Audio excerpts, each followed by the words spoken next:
Ladies and gentlemen, good morning and welcome to our panel. Please have a seat, all of you. Thank you so much. Welcome to our panel, Bridging the Gap, Innovative Climate Financing for Fragile States. It's great to see so many familiar faces and brave ones too, because anyone working on climate finance for fragile states knows this isn't for the faint-hearted. And welcome to our live stream participants as well. I'm sure you're also very courageous people. Let's start with the obvious paradox. The countries most vulnerable to climate change are often the least responsible for it and the least likely to receive the financing they desperately need. Fragile and conflict-affected states get less than 10% of global climate finance. That's not just a technical or financial imbalance gap, that's a security gap. Because when climate shocks hit fragile contexts, they don't just stay in the climate box. Droughts don't just kill crops. They can fuel displacement, stress local governance, and even inflame conflicts. Floods can wash away not only homes, but also fragile social contracts that hold communities together. Climate change in these places is a threat multiplier. Or to say it even more directly, violence, armed conflict, fragile institutions or weak in governance increase people's vulnerability to climate impacts. They also mean that climate funders and us as the international community often consider these places as too risky to invest in. The irony is that the very conditions that make investment urgent also make investors nervous. Traditional finance, like stability, data, and predictability. Fragile states don't offer those three. Getting climate finance into these contexts can feel like running a marathon while filling out a 60-page risk assessment at the same time. But nobody should feel addressed by this sentence. And there's where our panel and our wonderful panelists, now that's where it becomes interesting, because there are new ideas out there. And I'm also hopeful, I have to say, because all of these new initiatives popping up. Around the world, we see some of these new ideas being realized. For example, blended finance models that share risk between public and private actors. Humanitarian and development funds working together instead of in parallel.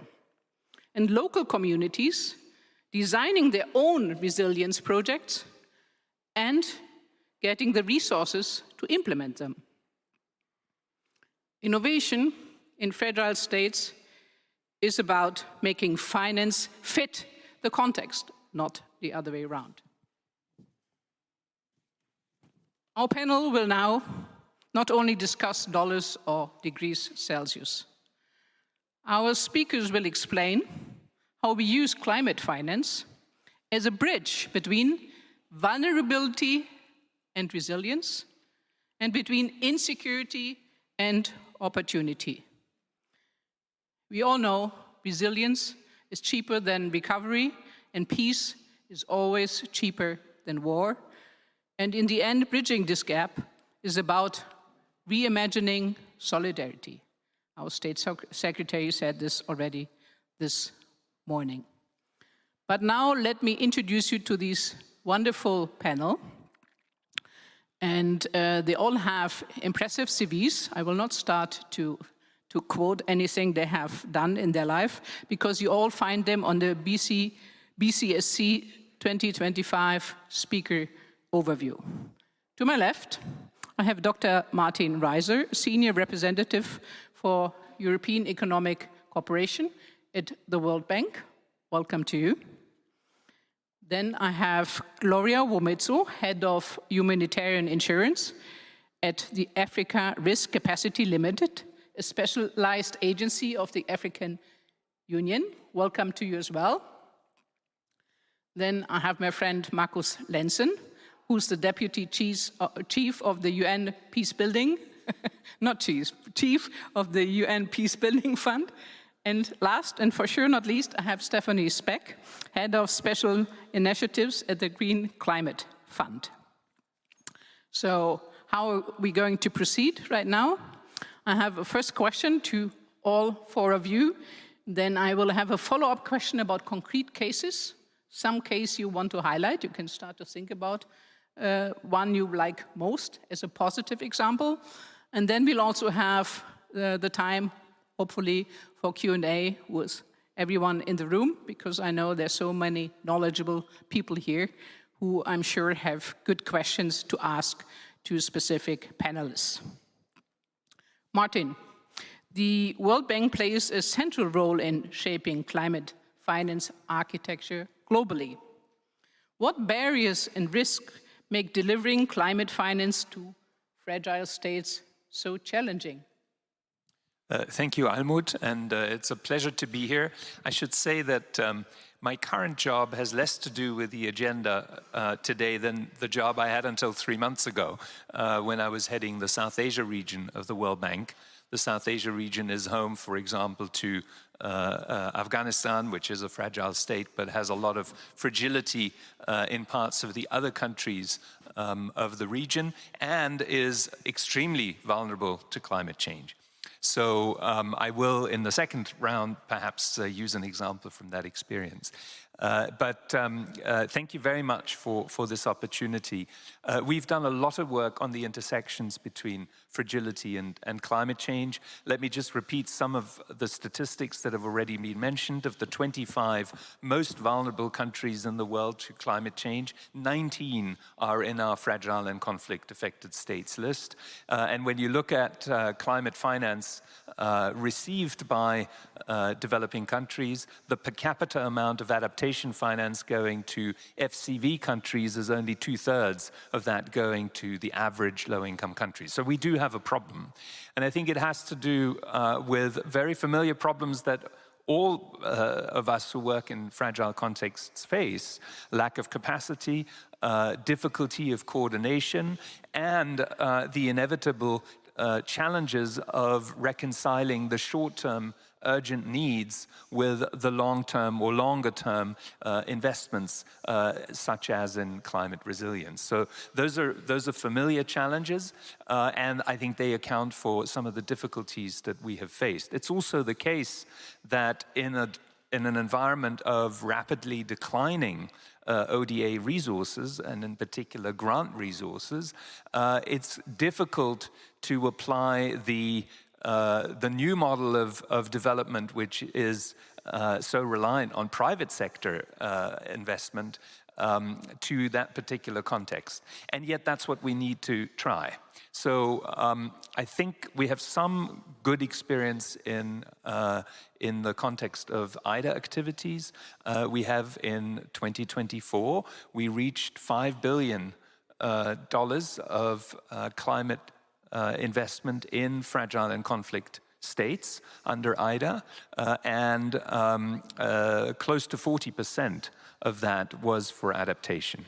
I actually think it should be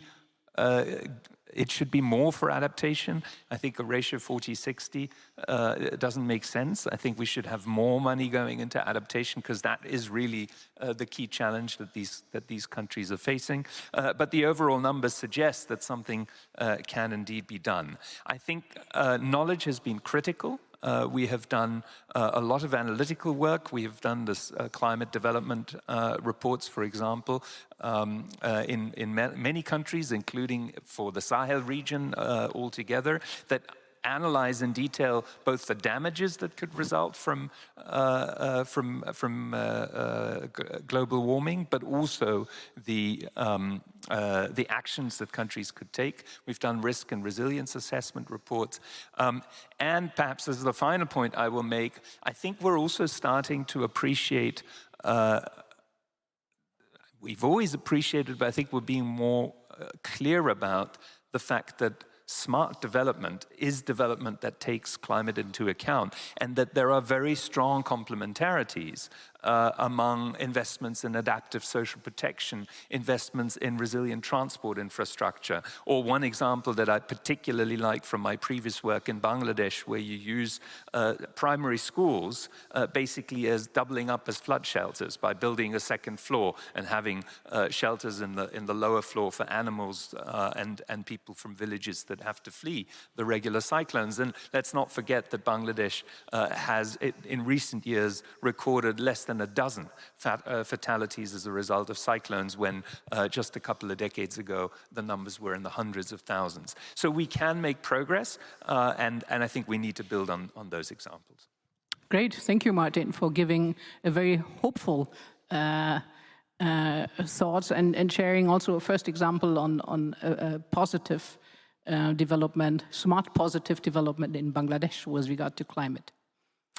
Gloria, African Risk Capacity has pioneered insurance and risk transfer solutions for climate disasters. What are the main challenges you encounter when deploying these instruments in fragile settings? And how do you ensure that you really reach the most vulnerable? Thank you so much for the question and for having me today on the stage. First of all, I think fragile and conflicted countries are really the one hit hardest by the climate change, but also the one in which we have to deploy difficulty. We have to struggle to deploy the insurance.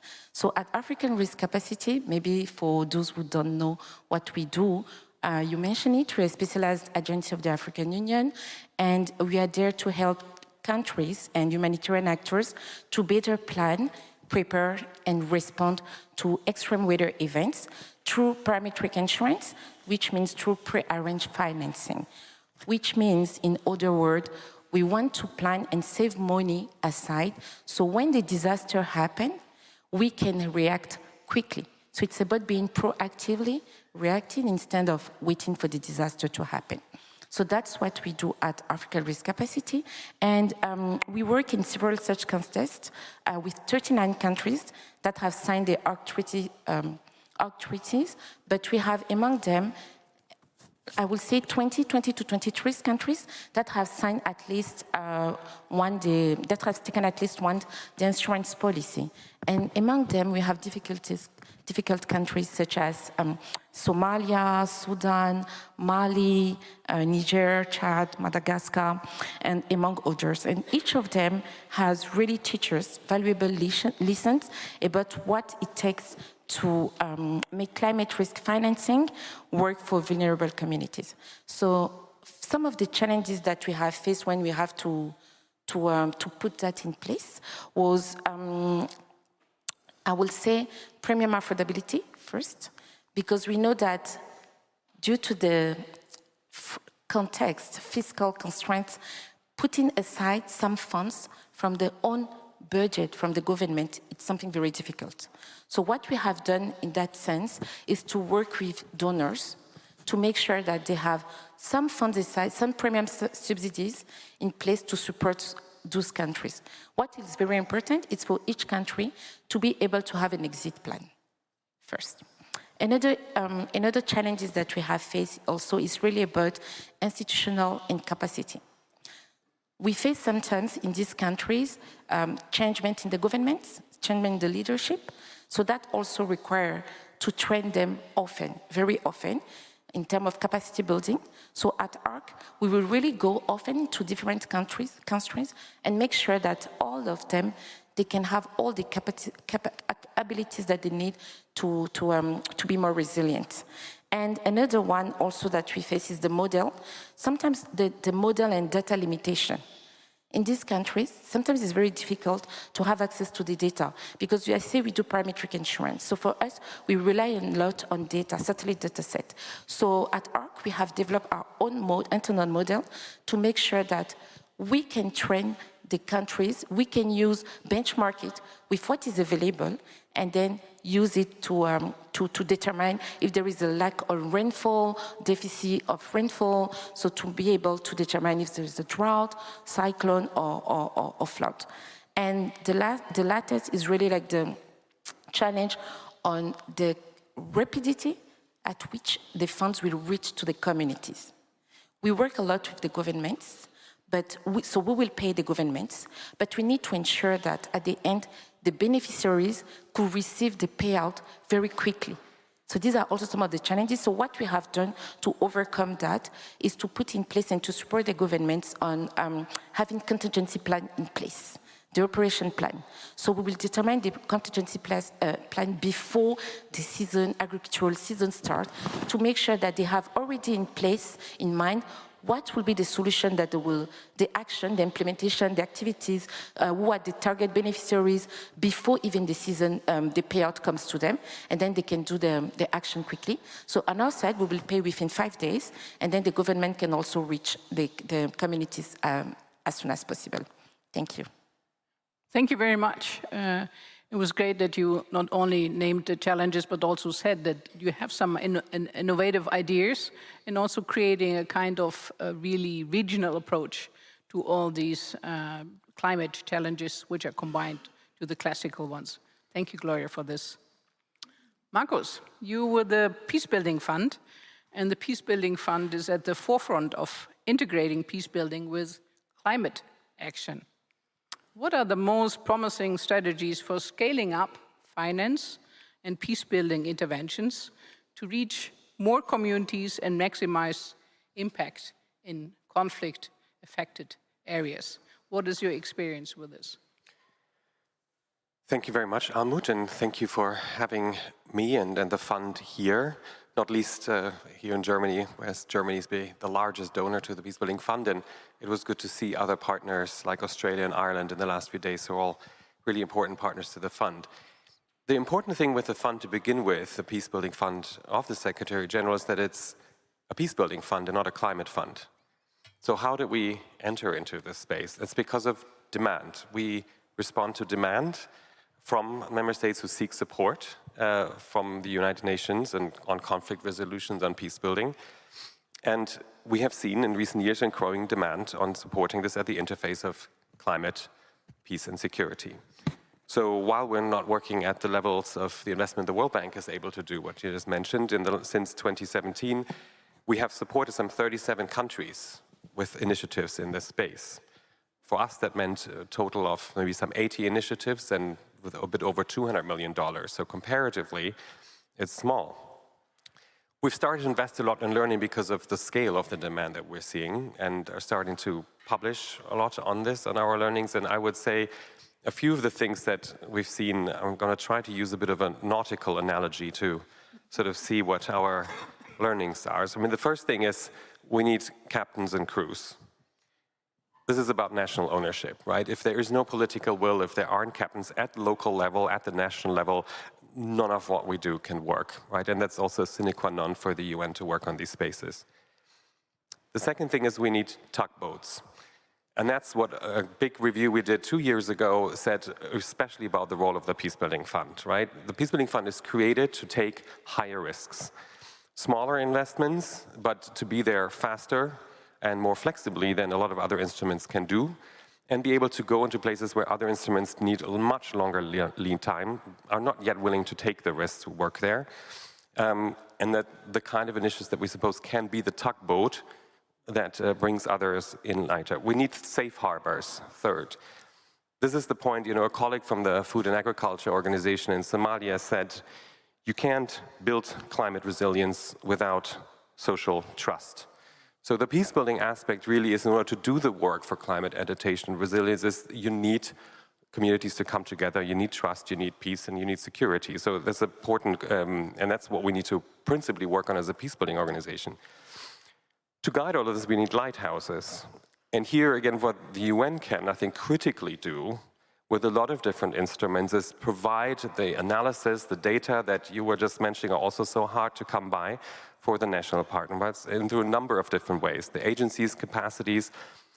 We have a number of colleagues here in the room of a relatively new tool, the Climate, Peace and Security Advisors of the United Nations, linked to the Climate Security Mechanism, an interdepartmental, interagency mechanism. A lot of them are embedded with regional organizations like the African Union, with peace operations like in Somalia, and it is that capacity to shed light in a very particular way on the kind of analysis that we need for this. And lastly then, we need fleet, preferably sailboats, not tankers, you know, more environmentally friendly.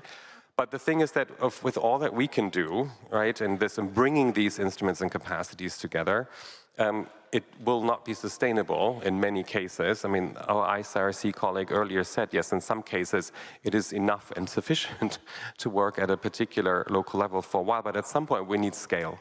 And that's where really other actors need to come in. And we're starting to see more partnerships to break down the silos, because we just weren't talking with each other. For me, one of the good indicators of this is the frequency with which Steph and I have started to be on events and panels in the last 2 years. 3 years ago, this wouldn't have happened, right? But we're starting to see it, and now we still need to put this more into action, I think. And last one I want to mention is we published a Youth, Peace and Security thematic review. We fund a lot in that space. This wasn't initially about climate, peace and security, but the review found in so many cases, young people are really at the forefront of climate action and of peace building. Yesterday, I was at one of the side events who had like really moving testimony of young people who in a post-war context, you know, are working and trying to do important private sector engagement to, you know, rehabilitate communities, bring in new opportunities, because without jobs and all these things, it's very hard to recover from these things, and find they're not being taken seriously. Right? People say, as the person said, you know, it's nice that you're there, it's nice you're kind of being active, but you're not really a stakeholder. And they beg to differ. And our review found exactly the same thing. Across, you know, dozens and dozens of projects, they are a really, really important actor. But especially in the funding side, these are also actors that often don't quite manage to get access. And in all of this, we're leaving young women behind.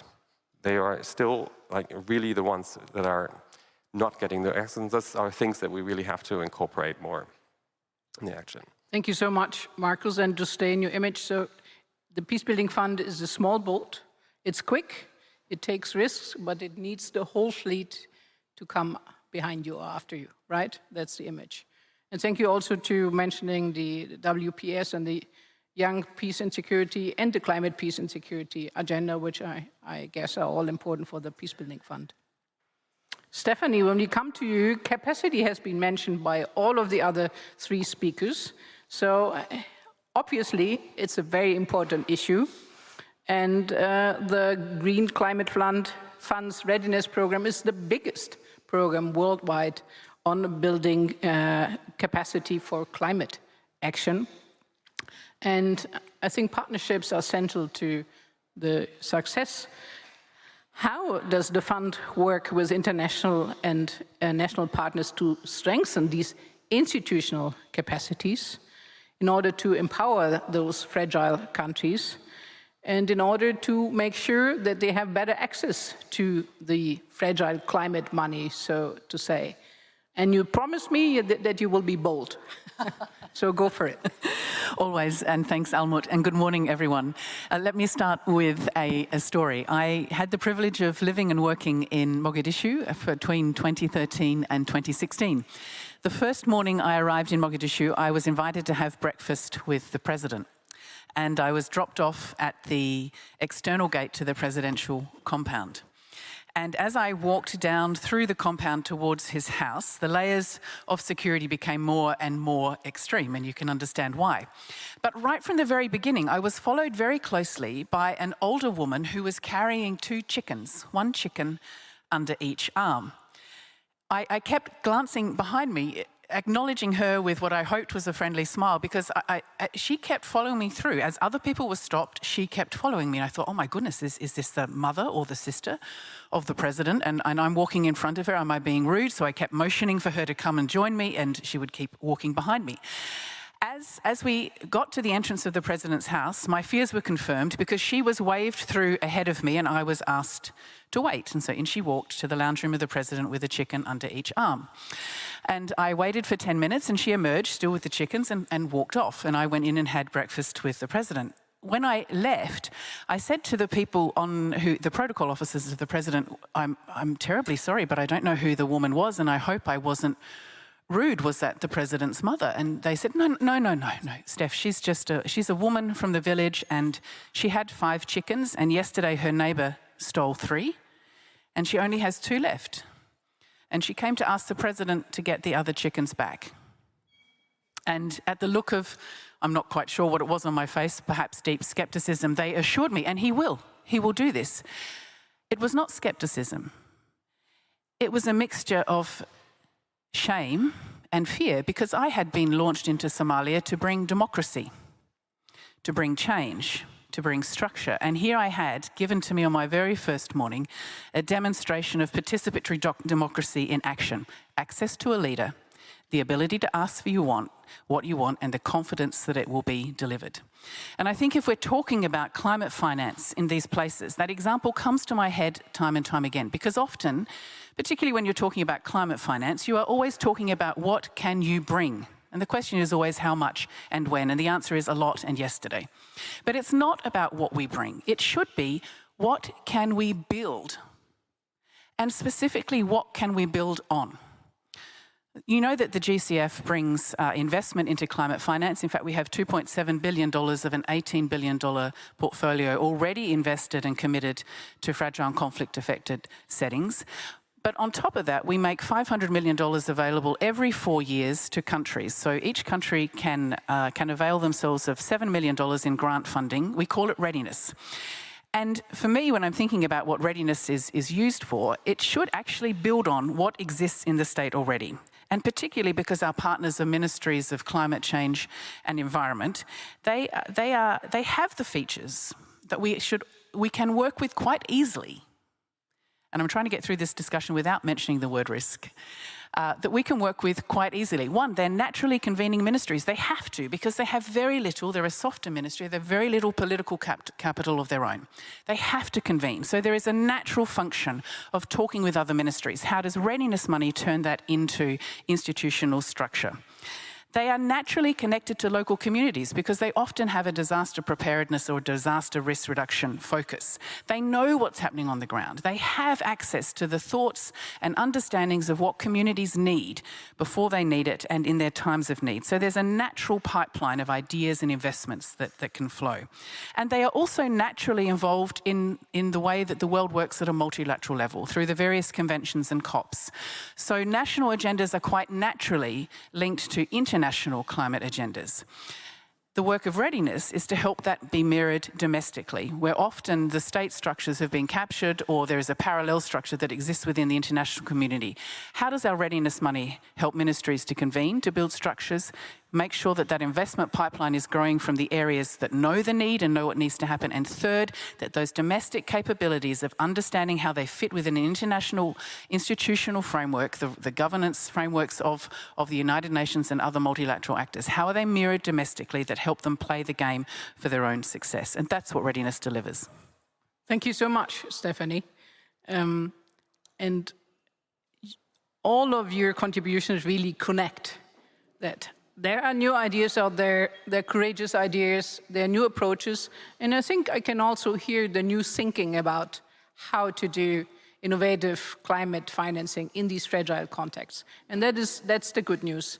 It takes a long time, and as the State Secretary said, the urgent sometimes beats the important, but I think all of you are committed to also understand the very important, plus oftentimes is urgent as well. So I'd like to ask you, everyone, 1 minute, 1 German minute, so that's 60 seconds, to give us one short example about something that you really, I mean, to kind of encourage everyone about this new approaches. You promised us Afghanistan. Martin, you go first. Very good. So in Afghanistan, one of the climate risks or challenges is water. It's either too much or not enough.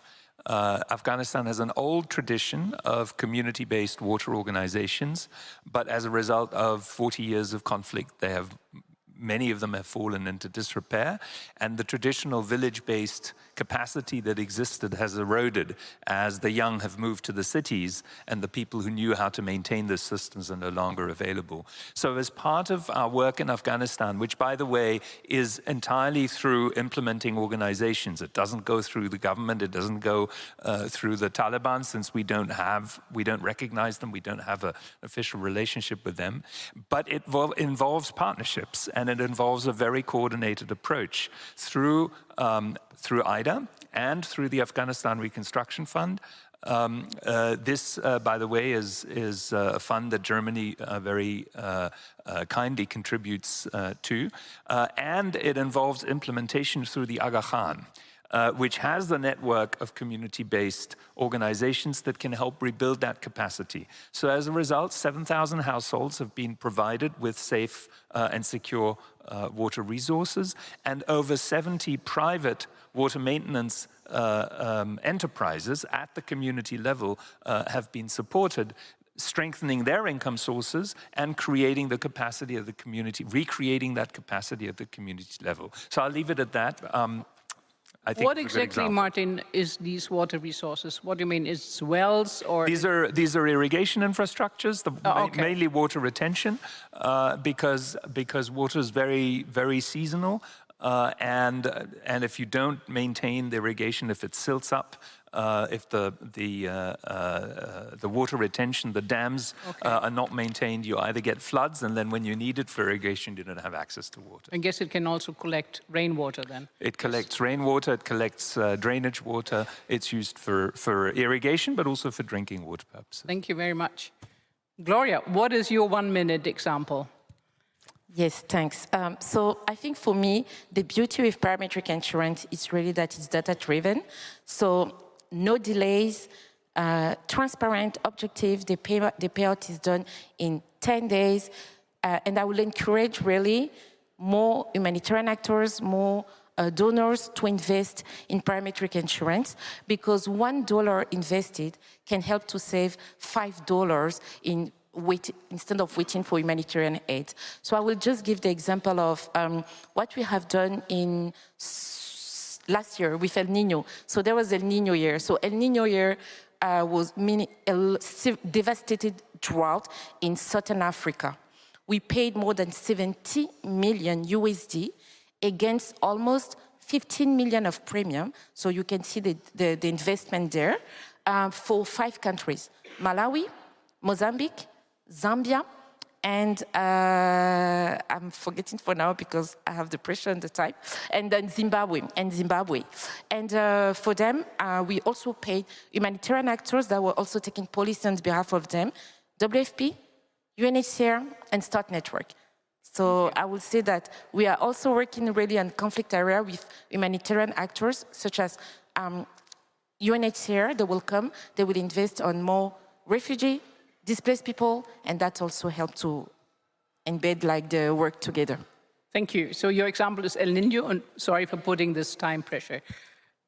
Markus, you know how strict I am. Yes, so let's see. I do have a preface, which is that in general, with all the my nautical analogies earlier that I mentioned, this link to the fleet, we have increasingly institutional partnerships, especially with IFIs, regional banks, the World Bank, etc., where we can really now show that with more purpose of aligning our instruments, this is possible. Orienting our programs to help governments meet milestones to reach World Bank prevention and resilience allocations. We're working a lot with the African World Bank now, who look at our investments and see where can we come in after. Central African Republic, now from design, agricultural development program in the West, lots of displacement issues, 30 million from the African Development Bank, flanked by a 2 million investment of the Peacebuilding Fund, dealing specifically with the community conflict resolutions. But I'm hoping that we're getting to Somalia again with Steph, since we do have a good story here also for showing that part of the preparedness is that in programs we did with the Food and Agriculture Organization, I am also in the water space, to show that it is possible to work with communities to solve conflicts peacefully and get ready for something that became, I think, one of the first big investments of the Green Climate Fund in a fragile conflict. Can I throw you that ball? I'll pick it up, neatly caught.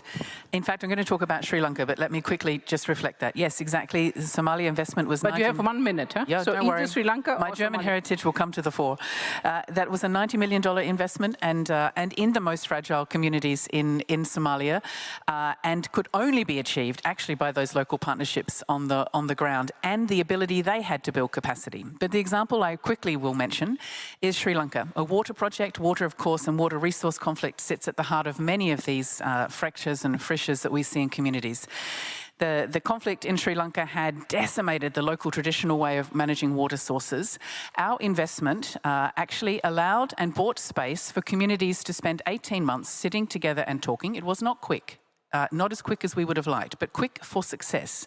18 months to talk about how they would manage together a participatory framework for water resource sharing. And it's been so successful, actually, that same governance structure that was built at community level has now been mirrored in the national to local provincial governance structure around water resources. When you get the finance in to do the right thing and you've got a bit of patience with what the finance can do, it will build out more than an investment project. It will build out the structures that make that a sustainable investment. Thank you very much. Good examples, thank you very much. And now we'll turn it over to you. We have time for 3 questions. I would like to ask you, when you have questions, to put up your hand and then stand up and briefly introduce you, and then also tell us to who you want to address your question. And please, no co-statements. There will be many working groups and many opportunities to share all the important knowledge you do have. So who wants to start? There's the gentleman here, and we have our colleagues with the microphones. Could you please stand up? Thank you. Hello, I'm Nadeem Farajallah. I'm the Chief Sustainability Officer at the Lebanese American University. My question is to anyone who would like to pick it up. Can you be more specific? Who's anyone? Or I don't know. Okay. Start with World Bank and then move onwards. Okay. The thing is, we talk about finance, which is great. What about debt relief to those fragile countries who are spending most of their income on paying back debt, and whereas we keep dangling them into more and more debt, and with not even grants, loans and further loans, and they are mired deeper and deeper into trouble. Thank you. What about that? Thank you. Very important question. I think Martin will take that up in a minute. Who else wants to ask a question? Back in the room? Yes, please.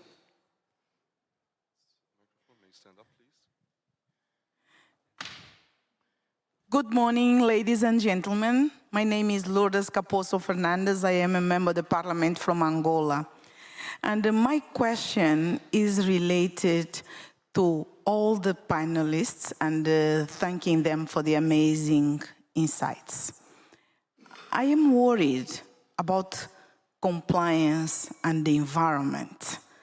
So when we are funding those projects, mainly for African countries, I would like to understand how you make sure that the communities beneficiate from those funds. Very straightforward. Thank you. Thank you very much. Very concrete question. Maybe Gloria, you want to take that one? Anyone else? Please, the gentleman here on the right. Oh, on my right.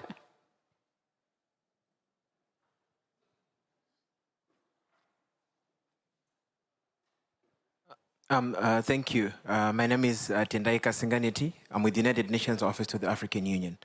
And I would like to thank you for the panelists and the exciting and really informative discussion. My question, I think it goes to Gloria and Stephanie, and it's regarding the parametric insurance. most of the countries that are in need of those investments, unfortunately, are not able to afford the premiums that are required to actually access the insurance. And I attended one of the meetings where the African Risk Capacity was briefing regarding that, and some of the countries actually default in terms of premiums because of prioritization, financing for climate versus conflict, and amongst other things. So I'm just curious to see whether the African Risk Capacity and the Green Climate Fund could find ways of working together in terms of de-risking and supporting these countries, blending those finances. That's my question. Thank you. Thank you very much, sir. Martin, the debt question for you. If you can be short and sweet, please. Sure. Thank you very much. Look, in fragile conflict states, the World Bank provides grants. But the problem is our grant resources are also limited. In fact, the grant contributions, the equity contributions to IDA have been nominally flat. And so what we've done to provide more resources is provide more loan-type resources to the non-fragile countries that can still take more debt. But there are going to be limits. So the reality is that we need more development finance, and at the moment we're moving in the opposite direction. So we need to be particularly innovative. I'm happy that our colleagues in the IFC are now moving much more towards equity. I think equity investments can be very helpful in a lot of these contexts, and they don't create additional debt on the national budget. But this is a long conversation. I have very limited time, but I think you're asking a very pertinent question that has many different angles to it. But know that we look at the debt situation in the low-income countries with a lot of concern. Great. Maybe the two of you can have a coffee together in the break as well. So much to speed dating. Gloria. Yes, thank you. So I will respond to the first questions first regarding how we make sure that it reaches the beneficiaries, the communities. What we do first is to remember that we are here to support the government, but mostly the communities. So we make sure that before even we engage with the government, we will have the operation plan that will be developed. So the contingency planning, it's something that will detail clearly what are the activities that will be done with the fund that will be received. So we know the challenges, and that's why also, once the fund is disbursed, we will now have a clear compliance and make monitoring and evaluation system in place where we can track, we can request report. We also sometimes go into the field to discuss with the beneficiaries and hear from them if the funds reach out to them, how long it took, and if they understood that it came from an insurance that the government paid on their behalf. And lastly, we work with the humanitarian partners that will also help to strengthen that. So if the government reaches certain beneficiaries, then humanitarian actors will also just come to complement the effort that the government are doing, and will also reach another part of communities. And for the question on how do we make sure that we work to premium affordability, yes. That's why definitely we have built that premium financing in place. So we worked a lot with donors. I mentioned it. We work with AFDB through support of FCDO, KfW, NORAD, many donors, and also the Global Shield now to make sure that we can support our member states when it comes to pay the premium. And of course, insurance is not the only mechanism that can help to solve all the climate risk issue. So we need to work definitely with GCF. We have started the discussion also to see how we can integrate into the climate risk adaptation also in our work. So that's how I can start. Thank you so much. Stephanie, you had some things to add. 3 questions in 1 minute. The first, yes, Nabil, your question around debt relief. That's why Somalia can take full advantage of the full range of blended finance products that the GCF offers. 60% of our portfolio is in grants, and in fragile conflict-affected states, it's almost 80%. But of course, we offer blended finance, and our whole purpose, the reason we were set up, was highly concessional finance that does not add to the debt burden of countries. In terms of getting money to the communities, that is the critical question. GCF is country-driven, and our focus at the the moment is making sure we have national and local entities who we fund directly, not through intermediaries, who we fund directly so that we're sure that that money is making a difference in the hardest to reach communities. Parametric insurance. If there's 3 points that climate finance needs to be used, one, to bring countries back from the brink of fragility, parametric insurance is a really critical tool and we're increasingly investing in that and are having discussions with AU and ARC. Two, how do we build out that resilience gap between humanitarian development around anticipatory action, those kinds of products, social protection. And third, how do we make sure that post-conflict reconstruction is funded in a green, sustainable way? Thank you. Thank you so much. And very quickly on we, as the Peacebuilding Fund and the UN work is mostly at the community level, so that's the premium for us, and we put a lot of effort into making sure that programs that we support are co-created and co-designed with communities. But an important crux that links to the other issues is, here what we're doing from a peacebuilding perspective in these spaces is try to create horizontal trust, right? The other part of it to make sustainable is the vertical trust between people and institutions. I do think the United Nations is, very well placed to do that and still has a really, at least given that so many of the communities we talk about on very remote regions, often it's in cross-border regions. So the ability to convene and work with governments across regions to make sure the communities benefit, but that also you get governments, 3 governments, 4 around, certain areas to actually come together, not easy. Those programs that we do in that space take a lot longer to design, but we think it's ever so worth it in order to make sure the horizontal and vertical happens. And what I would like to see a lot more as we get so much demand in the programs is that the programs we support from a capacity building perspective think much harder from the beginning about how the institutions, the national institutions we work with, what we can do at that point with the UN agencies involved in this to help develop the capacities to do what you were talking about, right? To help access these things, because it takes time, and as you said, you often have to do it many times over. Thank you so much. I will not try to give a summary, because it was a very rich panel. And I really liked your spirit of also kind of alluding to the others, the cooperation, I think, which is the most important in the field. So I think we are on a good path, but there's still a lot to do, and there will be more and more climate catastrophes, disasters, as we know. However, there have been hopeful, innovative ideas. Thank you so much. Thank you so much to my wonderful panelists for sharing your thoughts and some of your work, which you do on this. So a great round of applause for all of you.